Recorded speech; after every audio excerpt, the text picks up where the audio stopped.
హైదరాబాద్ వాస్తవ్యులు కీసరగుట్ట దేవాలయంలో వేద అధ్యాపకులుగా ఉన్నటువంటి మహనీయులు ఈ గ్రామంలో ఇది వరకు మార్తి కోదండపాణి శాస్త్రి గారు అందరికీ పరిచయమైన వ్యక్తులు. వారి కుమారులు మార్తి సత్యనారాయణ శర్మ. వారు వేదాధ్యయనం చేసి వేద భాష్యం చదివి ఇంకా అనేకమైనటువంటి సాహిత్య గ్రంథములు కూడా అధ్యయనం చేసినటువంటి వారు. అటువంటి మహనీయులు ఈ భాగవత పారాయణకి దయచేయడం చాలా భాగ్యం. ఇక్కడే వారు వేద పాఠశాల వేదాంత పాఠశాలలో అధ్యాపకులుగా ఉన్నటువంటి మహనీయులు బ్రహ్మశ్రీ వేదమూర్తులు విష్ణుభట్ల సుబ్రహ్మణ్య సెలక్షన్ ఘనపాటి గారి దగ్గర వేద భాష్య ఆరంభం చేశారు. లబ్బీపేట వెంకటేశ్వర స్వామి వారి దేవస్థానం అంటే వారికి ఒక ప్రాణం, విజయవాడ అంటే ఒక స్వగ్రామం. ఆ అభిప్రాయంతో భాగవతం అంటే అంతకంటే పరమాద్భుతం బ్రహ్మానందం మరొకటి లేదు అనేటువంటి సిద్ధాంతంతో వారి తల్లి గారు మద్దులపల్లి దత్తాత్రేయ శాస్త్రి గారు, తండ్రి గారు మాణిక్య శాస్త్రి గారు, వారి దగ్గర ఎన్నో భాష్య ప్రవచనాలు చేసినటువంటి మహాతల్లి ఆవిడ. వారి పుత్రులు కాబట్టి వారికి కూడా ఈ భాగవతం యందు అంతటి భగవద్భక్తి ఉన్నది.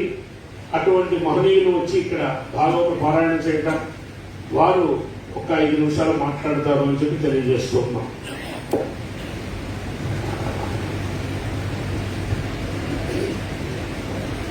ब्रह्मा गुरु विष्णु गुरुदेव महेश्वर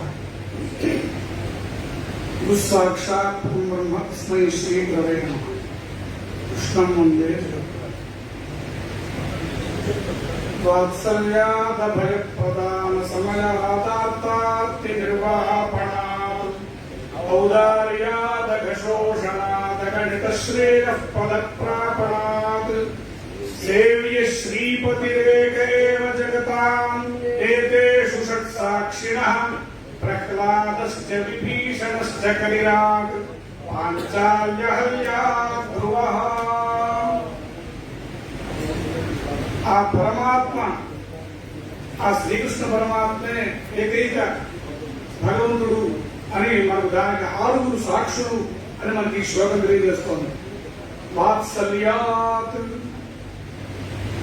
ప్రహ్లాదుడు యందు ఎంత వాత్సల్యాన్ని చూపించారో మనం ఈ గ్రంథంలో మనం పారాయణ సమయంలో చూశాం. అంతేకాక వారి ఆ ప్రహ్లాదుడు యొక్క చిన్న వయస్సులో వత్స పిలవడం, వాత్సల్యం చూపించడం వేరు. బలి చక్రవర్తి యజ్ఞం చేస్తున్న సమయంలో కూడా ప్రహ్లాదుడిని వత్స అని అక్కడ పలికినట్టుగా మనకు ఇందాక మనం చూసాం. మన బలిమఠం దీంట్లో మనం చూడటం జరిగింది. అంటే అంత వాత్సల్యం ప్రహ్లాదుడి మీద. అభయప్రదానం, విభీషణుడికి అభయం ఇచ్చాడు శ్రీరామచంద్రమూర్తి. సగుదేవ ప్రపన్నాయ తవాస్మీతి జయాచతే అభయం సర్వభూతేభ్య దదామ్యేతద్వ్రతం మమ. అట్లా ఆ అభయ ప్రదానం ద్వారా రెండో విషయం ఆర్తార్తి నిర్వాహపణాత్. ఆ గజరాజు యొక్క ఆర్తులు, ఆ గజరాజు తన యొక్క ఆర్తిని పోగొట్టాడు ఆ పరమాత్మ. ఔదార్యాత్, ద్రౌపదీదేవి చాలా బాధపడుతూ ఉంటే అటువంటి పరిస్థితుల్లో చాలా ఔదార్యంతో ఆవిడ యొక్క గౌరవాన్ని కాపాడాడు స్వామి. అఘశోషణాత్, అహల్య యొక్క పాపాన్ని పోగొట్టి ఆవిడ ముక్తిని ప్రసాదించాడు. అగణిత శ్రేయ పదప్రాపణాత్, మనం ధ్రువ చరిత్ర, ధ్రువోపాఖ్యానం అంతా విన్నాము. ఆయనకి అటువంటి అవకాశం కల్పించాడు స్వామి. ఇంతకంటే ఈ 6 సాక్షులు సరిపోరా మనకు? భగవాన్ ఆయన కంటే ఇంకా వేరే ఎవరున్నారు అని మనకు దీంతో తెలుస్తోంది. నమో వాంగ్ మనసాతీత రూపాయ అమితశక్తరే ఆది మధ్యాంతహీనాయ నిర్గుణాయ గుణాత్మని. మరి ఆయన యొక్క శక్తి సామర్థ్యాలు మనం మనస్సుతో కానీ వాక్కుతో కానీ మనం ఎంత వర్ణించినా తక్కువే. అది దీంట్లో మనం ఆలోచిస్తే వాక్కు గొప్పదా మనస్సు గొప్పదా అది మనం ఆలోచిస్తే మనకు యజుర్వేదంలో ఆ విషయంలో కొంత తెలుస్తుంది. వాక్చ మనశ్చాప్తీయేతాం అహం దేవేభ్యో హమ్యం వహామీతి భాగబ్రవీత్ అహం దేవేభ్య ఇతి మనః తౌ ప్రజాపతిం ప్రశ్నమీతాం. ఒక సందర్భంలో వాక్కు నేనే గొప్పదాన్ని, దేవతలకు హరిభాగాలు నేను తీసుకున్నాను అంటే మనస్సు మీద కాదు నేను హరిభాగాలు ఇచ్చేది. వీళ్ళిద్దరికీ నేను గొప్ప అంటే నేను గొప్ప అని వాళ్ళకి ఒక తగులాట వచ్చింది. వెంటనే బ్రహ్మదేవుడి దగ్గరికి వెళ్ళారు. అయ్యా ఇది మా ఇద్దరిలో ఎవరు గొప్ప మా ఇద్దరిలో చెప్పండి అంటే ఆయన చెప్పారు ప్రజాపతి దూతి రేవత్వం మనసోసి ఆ వాక్కుతో చెప్పారు. యద్ధి మనసాధ్యాయతి తద్వాచా వదతి. మనస్సుకి నువ్వు దూతివి. మనస్సులో ఏది మనం ధ్యానించామో అది వాక్కు ద్వారా బయటికి వస్తుంది. కాబట్టి మనస్సే చాలా గొప్పది. అందుకే బాలం ముకుందం మనసా స్మరామి. మనం వాక్కుతో చేసే నామస్మరణ కంటే మనస్సుతో చేసేదానికి ఇంకా ఎక్కువ ఫలితం ఉంటుంది. ఎందుకంటే మనం పారాయణ చేస్తున్నాం, మనందరం ఎంతో అదృష్టం నిజంగా ఇంత అవకాశం. కానీ ఆ మనస్సుని నియంత్రించడం సాధ్యం కాదు. వాక్కుతో పారాయణం మాత్రం నడుస్తూనే ఉంటుంది.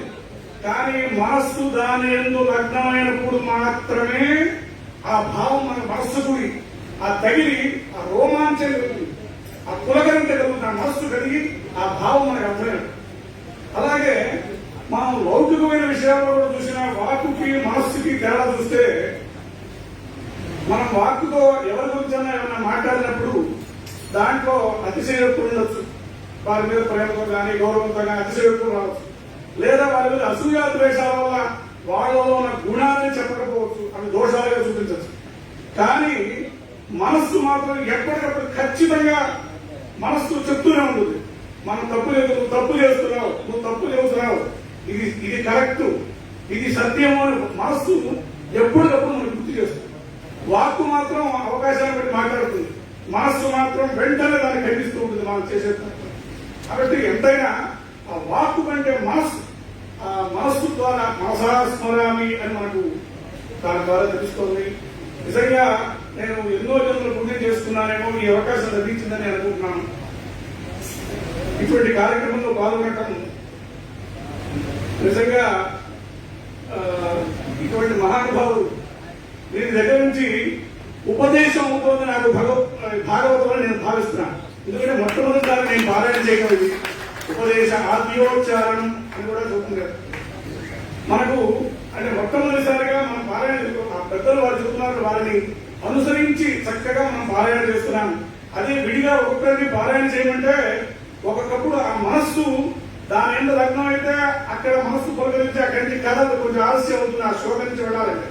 కానీ ఇక్కడ సమయం సందర్భం చూసుకోవాలి, సప్తాహంలో పూర్తయిపోవాలి.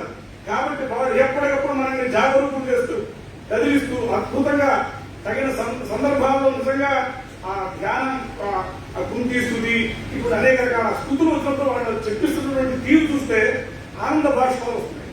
ఆ మనస్సు పులకరిస్తుంది, చాలా అద్భుతంగా చెప్పిస్తున్నారు. నిజంగా ఇటువంటి కార్యక్రమంలో పాల్గొనడం నా ఎన్నో జన్మల సుకృతంగా భావిస్తున్నాను.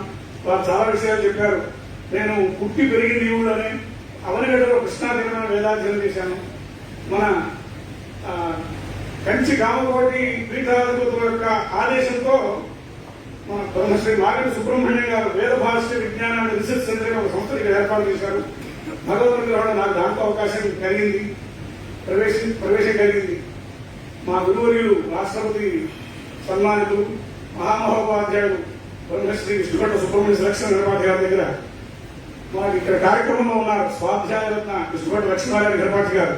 వారితో పాటు కలిసి ఆమూలాగ్రంగా వేద భాష మొత్తం వారితో పాటుగా కలిసి గురువర్యుల దగ్గర పూర్తి చేయడం జరిగింది.